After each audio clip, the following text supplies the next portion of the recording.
Hello, this is S.K. Williams, and today I would like to talk to you briefly about another mythology from the holy religion of atheism. It's one of those bizarre mythologies that is self-evidently false. It's something that no rational person could believe in. If you think about it for even a fraction of a second, it reveals that militant atheists, the sort that would say there's no such thing as militant atheism, yet continue to prove there is, would typically say, even though it's just obviously this can't be true. It's rather like saying Christian persecution complex if Christians complain about being mistreated in any way. In fact, it's related to that. The idea that Christianity has a persecution complex, and persecution is baked right into the religion, and Christians interpret disagreement as hate, is a common recurring theme in the mythology of the holy religion of atheism. Their argument is that the Christian religion tells Christians they will be persecuted, so they expect persecution and look for it, and even want to be persecuted. Persecution is baked right into the religion, and that's what causes the Christian persecution complex, and Christians interpret mere disagreement as persecution and as hate. Of course, now we're living in a time where they literally placed a trigger warning on the Canterbury Tales in Nottingham University in England and possibly other UK universities, and the content warning said expressions of Christian faith. So merely having expressions of Christian faith in a work is triggering and obviously should be avoided. The university is clearly telling us that expressing Christian faith is triggering and a negative experience for people. And if I complain about that, it's the Christian persecution complex. There is no persecution of Christians. But therein lies the point. Because followers of the holy religion of atheism have this bizarre idea that you can't persecute a majority. Simply impossible. The majority of people in America, and at one time in the UK, were Christians. And since they are the majority, it is impossible to persecute them. Persecution can only happen to minority groups. This is an ironic myth to push because all of the members of the holy religion of atheism, like Ahnd or Matt Dillahunty or the Prophet of Zod or Tahlk, they all insist that calling them communists is unfair. But their concept is directly from the dialectics of power. It's a communist argument. The idea that we live in a world which is divided only by the oppressor and the oppressed, and that it is the duty of the oppressed to overthrow the oppressor, but the oppressor cannot be oppressed, and those who are in power cannot be victims of oppression, is a Marxist concept. So is the scarce resource theory that was ultimately repurposed as the scarce resource theory for religious violence, put out by the divine prophet Hector Avalos Most Holy, that they promoted for a long time. Most of the arguments they use are, in fact, communist in origin, if you look at the 19th century, since none of the modern-day atheists actually come up with new arguments. They simply repeat the arguments that were made by 19th and early 20th century atheists that were kept alive by organizations like the 501c3 tax-exempt American Humanist Association, which is also 501c1 tax-exempt, or the 501c3 tax-exempt Council for Secular Humanism, which merged with the 501c3 tax-exempt Richard Dawkins Foundation to create the 501c3 tax-exempt Center for Inquiry, or the 501c3 tax-exempt Atheist International, or the 501c3 tax-exempt American Atheists, or the 501c3 tax-exempt Atheist Community of Austin, or the 501c3 tax-exempt Secular Student Alliance, or the 501c3 tax-exempt Freedom from Religion Foundation, and so on. Ironically, the Freedom from Religion Foundation and the American Humanist Association are in a legal tussle, as even though the divine prophet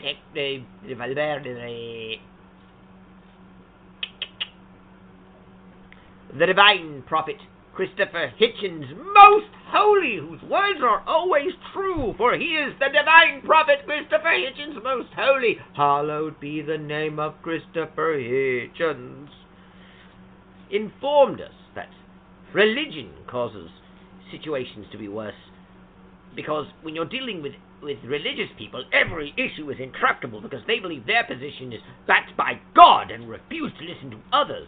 So if you have two religious people who disagree but both think God is on their side, they will not change or compromise or listen. The other side is guilty of heresy and blasphemy, whilst atheists are more reasonable and are able to work out their differences with each other. Unless, of course, it's about money, then now all bets are off, because the Freedom from Religion Foundation, a 501c3 tax-exempt organization, is suing the American Atheists, a 501c3 tax-exempt atheist organization, over a bequest, because a man died, but before he died he changed his will, because he had formerly left a portion of his bequest to his children, but the rest to the Freedom from Religion Foundation, a 501c3 tax-exempt organization. But then, toward the end of his life, changed his will to split the bequest, giving at least part of it to the 501c3 tax-exempt American Atheists. And the reasonable, full of compassion, full of empathy, atheists, Dan Barker and his wife, and Nicole Gaylor, listened reasonably with compassion and with empathy, and decided to sue the 501c3 tax-exempt American Atheists so that they could have all the money. That's what we call atheist compassion and empathy and listening and working together. But what's interesting is that the American Atheists have on their site a plea for the Freedom from Religion Foundation to focus on their real enemy, and they're supposed to be allies in the struggle against religion. In this most dire time when the threat of theocracy and a real-life handmaiden's tale is upon us. Which is ironic, since if Christians see these people as their enemy, that proves that Christians are tribalists.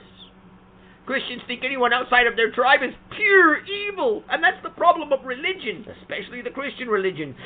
Religion creates tribalism. Religion sees enemies of anyone that's not part of it. Christians think anyone who is not a Christian is their enemy, not like atheists, who have no religion and are therefore open to all and tolerant of all. And yet they want to be allies in a fight against us. I'm sorry, at this point it's obvious that the atheist community is my enemy and the enemy of all Christians, and it's not because Christians are tribalists who think everyone outside of their Christian tribe is pure evil. It's because the atheists do nothing but attack Christians all the time. Which brings me to my point. Atheists are justified in doing that because atheists are the oppressed minority fighting for rights and dignity. Why? Before the new atheism, atheists had to be in the closet and hide because they were mistreated in society, especially in the American Bible Belt. The new atheism gave rights and dignity to atheists and was needed. But the fight goes on. Atheists, the oppressed minority, must continue to fight the good cause. Atheists are oppressed, Christians are not. Christians are the majority. The problem with this argument is an obvious one. Besides the fact that I still have to talk like a cartoon character with exaggerated voices, because this is the tube of you.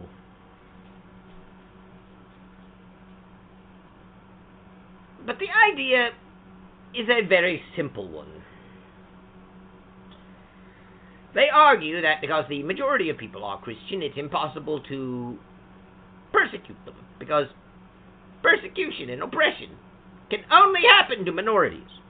People in the majority cannot be oppressed. I'm sure the people of Poland took that to heart when they realized they were not being oppressed by the Jerryland Party, led by Charlie Chaplin, another name I can't use now. And I'm using Charlie Chaplin, by the way, as a euphemism, for a certain other person whose name I can't really go into, because, well, let's face it, blokes, I'm not allowed to say certain things. But let's just say that he really loves Jerryland, and he had a Jerryland Party, a Jerryland Workers' Party for Socialism. You could say it's a Nationalists for Socialism Party in Jerryland. I think I've made it as clear as I can without outright stating the name and getting this video stricken. You see, Jerryland invaded Poland in the mid-20th century. Normal history books say that Jerryland oppressed Poland, persecuting the Poles,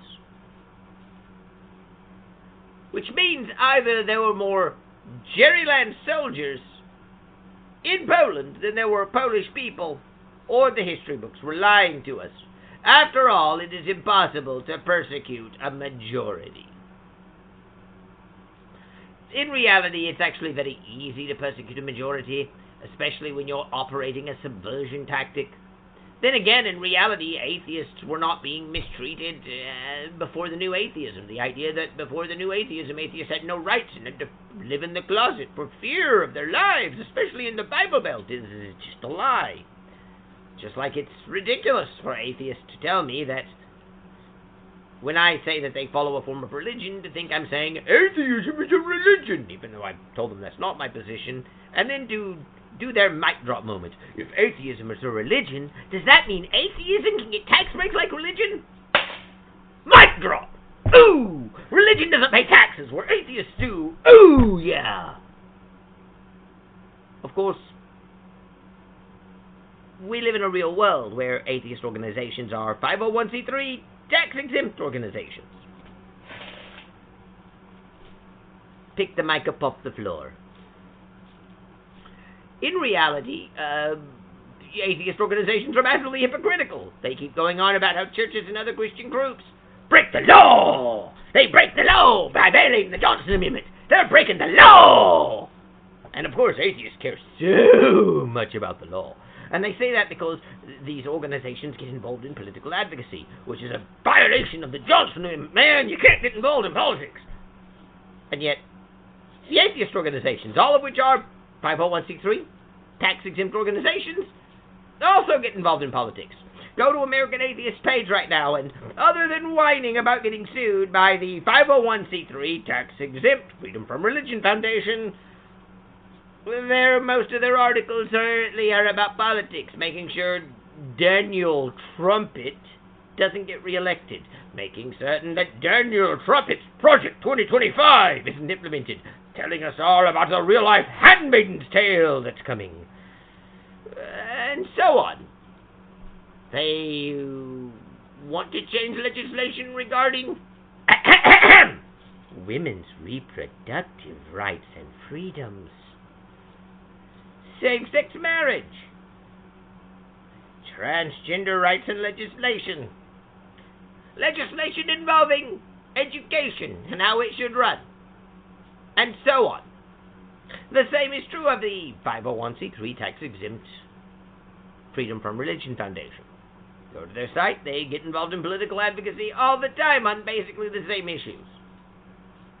Secular Student Alliance gets involved in political activism, all of which is a clear violation of the Johnson Amendment, because the Secular Student Alliance is also 501c3 tax-exempt. All of these atheist organizations are 501c3 tax-exempt organizations that break the law by violating the Johnson Amendment. Every single one. And they all hold Marxist principles, like the dialectics of power. And they're all arguing that you can't oppress the majority, when you obviously can. And they all claim Christians have a persecution complex. If Christians complain at all about how they're treated, it's just part of their Christian persecution complex. Christians aren't being mistreated. They're just interpreting their loss of privilege as hate, because they want to be privileged above everyone. And they hate the fact that people are becoming equal now. People aren't equal, of course. Christians still have massive Christian privilege. But Christians are overwhelmingly powerful, and others just want rights, man. They just want equality. But Christians hate that. Christians are interpreting their loss of privilege as hate and oppression and persecution, all because of their Christian persecution complex, and because their stupid, immoral religion teaches them that Christians will be persecuted. That's baked right into their religion. They interpret loss of privilege and equality for all as hate. Oh, those horrible Christians! Well, honestly, we've had actual people arrested for silent prayer. Scotland has recently decided that it is brilliant infinite that even praying in your own home could be illegal if someone sees you do it near an abortion clinic. No joke, that's actually part of the current discussion in 2024, in October. In Scotland, if you're in your own home and someone looks through your window and sees you praying and you're within a certain distance, I think it was 400 meters, of an abortion clinic, you could be arrested because you're causing a problem. You're causing distress. In fact, the Christian religion in itself is so traumatizing that it causes distress just to think about it. The Canterbury Tales have a trigger warning on them, telling you that this work contains expressions of Christian faith. The Christian faith is very clearly triggering. It's very clearly traumatic just reading about expressions of Christian faith. Christianity is itself awful. But of course, arresting Christians for silent prayer outside of abortion clinics, or making it illegal to even pray in their own homes if they happen to be too close to an abortion clinic, that's not at all persecution. It's just equality for other beliefs. And as a Christian with a Christian persecution complex, I'm interpreting my loss of privilege as hate. Telling us that Christianity is so problematic, you need a trigger warning to tell the people that certain works contain expressions of Christian faith. Not at all an attack on Christianity. It's just my Christian persecution complex saying that. Just like my Christian persecution complex tells me it's wrong to burn down 85 churches in Canada. It's obviously not wrong. They're just expressing their equality. And besides, those churches engaged in general side of the natives. Oh, the residential schools, the churches ran them and killed the natives. Oh, the evil church. Of course, there's no evidence of those mass graves were ever found, and they're attacking churches that had nothing to do with it. But they're all Chrysters. They all believe in that Jesus myth, that guy that never even existed. They're all evil. And if I say otherwise, it's the Christian persecution complex. At this point, it should be obvious that the new atheism seeds have come to bear. People who 20 years ago got into Sam Harris and Richard Dawkins and Christopher Hitchens and maybe a little Daniel Dennett, people who loved those atheist materials, people who read them and digested them and read all those atheist sites and know how deeply immoral Christianity is, are now in power and are in a position to do something about this deeply immoral, awful Christian faith. And they've already begun criminalizing it. And that is not a persecution complex, it is a fact. Once you start putting trigger warnings on books telling people that they contain expressions of Christian faith, you are literally saying the Christian faith should be avoided because it is traumatizing in itself. Mere expressions of Christian faith are now to be criminalized. And that is a precursor to censorship. A woman has already been arrested for silent prayer, and a new, more strident law has been passed in Scotland. In England, a woman was arrested for silent prayer. Churches being burned down are underreported in the media, but they haven't. And they didn't commit general atrocity, not unaliving of natives. We endlessly hear about pedophile priests. We don't hear about pedophile atheists, even though they're far more likely to promote actually abolishing age of consent laws. And plenty of atheist activists have been caught with that, like Ray Moorhead.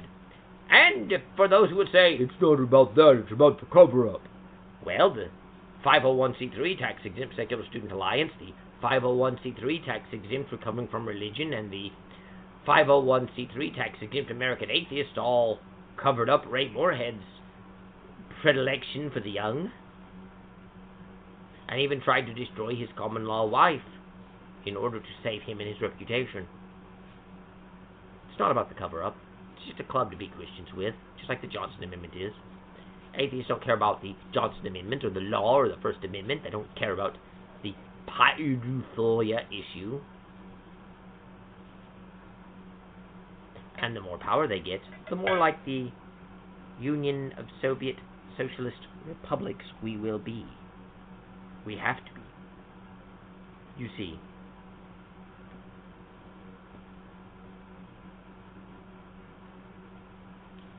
The modern-day atheist movement is simply a revival of old progressivism. And that means socialism. And communism is not something distinct from socialism. It is a form of socialism. And the same sort of young Hegelian neo-Marxism that gave rise to the Soviet Union, that gave rise to Communist China, is being promoted. And it won't just be Christians who lose their rights and freedoms. I haven't much else to say, so I shall take my leave of you now. Thank you. God bless, and goodbye.